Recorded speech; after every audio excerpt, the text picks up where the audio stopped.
Ito guys ay sweet. Kailangan to malapot na malapot. Ang tagal nitong lutuin. Ito ang ayaw na ayaw kong lutuin. Ito guys ay gatas, bigas, tapos yan mga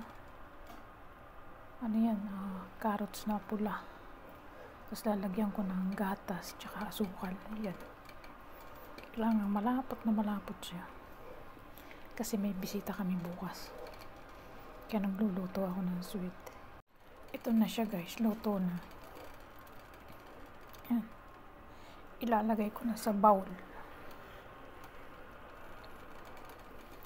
Malapot na siya kasi kapag aray lumamig, masyadong malapot kaya luto na siya. Diba? Yan, sweet na. Ito na siya guys, luto na. O, diba? Ready na tomorrow.